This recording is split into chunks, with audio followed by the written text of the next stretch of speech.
大家好，好耐冇見，歡迎嚟到 Wake and Watch。呢一集係2026年嘅第一集。今集會出現4位人物，但重點唔係佢哋個人，而係一種喺華人靈恩教會反覆出現嘅屬靈語言同權柄模式。如果你一路聽落去，發現我講嘅唔係某一個人，而係一套系統，咁你就聽得啱重點啦。因為成條片其實係由一句我哋喺靈恩教會最常聽到嘅說話開始。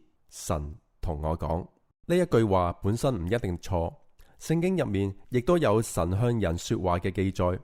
問題唔係可唔可以講，而係當呢句說話慢慢變成一種權柄語言，會發生咩事呢？要理解呢個問題啊，我哋要由第一位人物開始講。第一位人物係張恩年牧師。唔係因為佢做錯啲乜，而係因為喺佢嘅生命故事入面，我哋可以好清楚睇到屬靈語言係點樣自然一步一步咁形成。張恩年牧師喺自己嘅文章入面講過一段好重要嘅生命故事。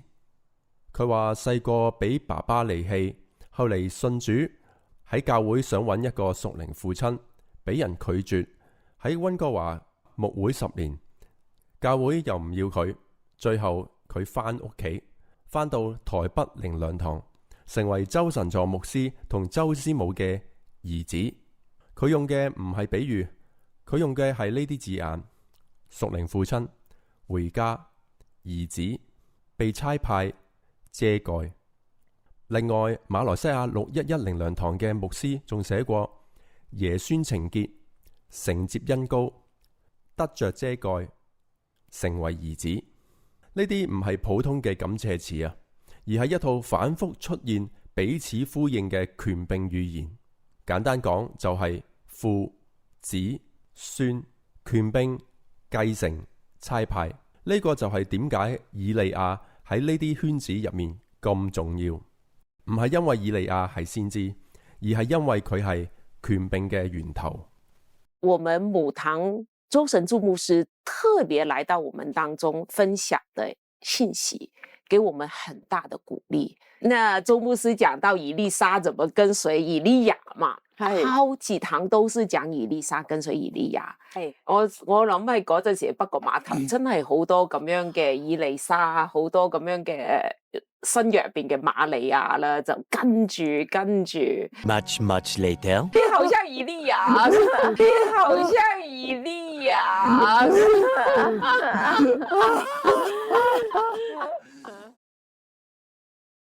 第二位人物就係周神助牧師。佢唔止係一位地方教會牧者，而係行咗40幾年屬靈路程嘅長者。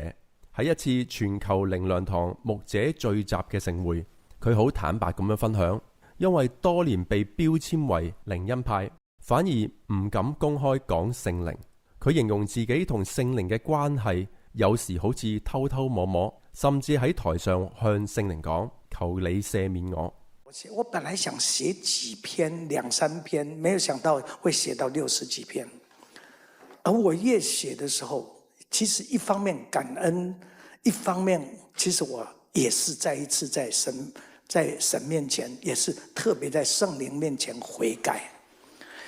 因為其實我渴慕聖靈，從渴慕聖靈一直到在我寫這個之前，我有一個錯誤的心態。我其實從開始在校園團契，後來在靈糧堂，我們很多包含我自己，我們渴慕聖靈，好像不大好意思，常常是偷偷的。因為那個時候在台北沒有什麼就對聖靈的經歷沒有，所以一個很渴的時候就偷偷摸摸跑到西安堂那邊去那裡。偷偷坐在那裡然後完了以後什麼也沒有，就偷偷回來不大敢很公開的來，好像特別談到聖靈，或者是以聖靈為主題來講。然後我50幾年不大好意思講，所以我有一次我就說：聖靈，求你赦免我。我就覺得好像我遇見神，以神為榮。我遇見耶穌，以耶穌為榮。遇見聖靈好像是偷偷摸摸的，不能講真，好像是一樣。然後佢分享咗一個40幾年慢慢悟出嘅一個重點。我最後講這一件事，就是其實聖靈最主要的不是方言，最主要的不是恩賜，甚至最主要也不是聖靈的果子。聖靈在我們身上最重要的就是剛剛那一節是羅馬書，凡被神的靈引導的都是神兒子。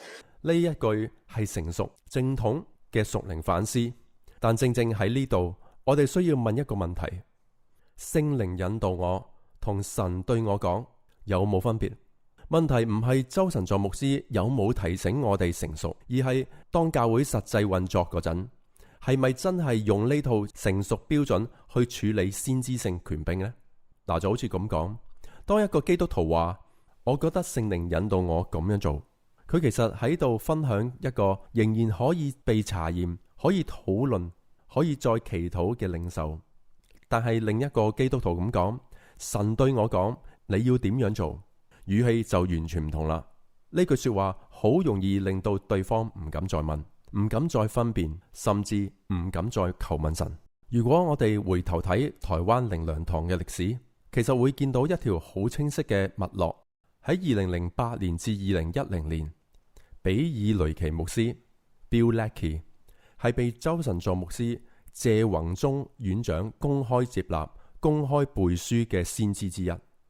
教會唔單止邀請佢，仲喺2010年專門解釋點樣處理佢對台灣所發嘅預言。但之後我哋見到嘅唔係進一步深化，而係一個好安靜嘅轉變。喺2014年 Bill Leckie 再次嚟到台灣，根據當時媒體嘅報道，佢喺台中受邀主講一場關於與神共舞同埋進入神奧秘啟示嘅聚會。之後佢就喺台灣銷聲匿跡啦。呢個過程本身就係一個活生生嘅歷史脈絡，有支持，有接納，有再度邀請，但最終冇再延續成為常態嘅核心屬靈平台。冇人公開否定佢，亦冇人再繼續引用佢嘅預言啦。使徒先知 Bill Leckie 並冇被公開定性為假先知，亦都冇被公開否定。但係有一個現象值得留意啊！當一位曾被高度接納嘅牧師失準嘅時候，教會係用咩方法去處理、去交代、去查驗呢？ Bill Leckie 比爾雷奇係屬於 Christian International， 即係 CI。而 CI 嘅創辦人係叫 Bill Hamon。Bill Hamon 係 Lettering 同埋 NAR 嘅核心人物。佢建立嘅就係使徒、先知、屬靈父子、Mantle、差派、遮蓋呢套系統。所以你而家見到嘅係呢一條線。呢條線顯示某啲語言架構同埋權柄理解係有清楚歷史嘅來源。我想用創世記24章作為今日呢條影片嘅最後收尾，因為係呢一章對神嘅引導描述得好完整、好平衡嘅一章。根據創世記24章嘅脈絡，成件事就有一個好清楚嘅結構。首先係亞伯拉罕有清楚嘅屬靈原則同埋託付，佢唔係隨便求一個結果，而係規劃下一代。然後佢嘅僕人去到井旁，佢有禱告，但佢求嘅唔係神蹟，而係品格同埋印證。接着利百加出現，事情一件一件咁樣應驗，而且應驗得好具體、好完整。而到呢一刻，聖經並冇否定呢一切係出於神。相反，當僕人翻到利百加屋企嘅時候，完整咁講述神點樣引導，包括主人嘅託付、自己嘅禱告同神嘅回應。喺麥樂靈修提醒我哋，呢一段見證唔係表演，唔係操控，而係感恩。而拉班同比土利聽完之後，講咗一句好真實嘅說話：這是出於耶和華。聖經喺呢度停筆，冇再寫拉班、比土利甚至利百加有冇再求問耶和華作第二次嘅確認。唔係因為佢哋唔可以問，而係因為一個完整、真實、充滿神作為嘅見證，本身就足以令人心被說服。而正正係呢一點，成為我哋今日最需要警醒嘅地方。因為創世記24章係一次性嘅救贖歷史事件，唔係一套可以無限複製嘅屬靈操作模式。如果我哋聽到一個見證好真、好完整，又真係見到神嘅作為，我哋好自然就會諗，既然神都做到咁清楚，我仲需要再問咩？呢個反應其實好人性，亦都好似好屬靈。但問題就喺呢度啦。其實我哋不知不覺將一樣嘢換咗位置。我哋唔係再以神為最終嘅對象，而係將神曾經做過嘅事變成咗取代我哋分辨責任嘅權威。神嘅引導從來都唔會取消人嘅責任。神可以清楚引導，但人仍然需要回應。神可以成就事情，但人仍然要選擇。神可以施行作為，但人仍然要分辨。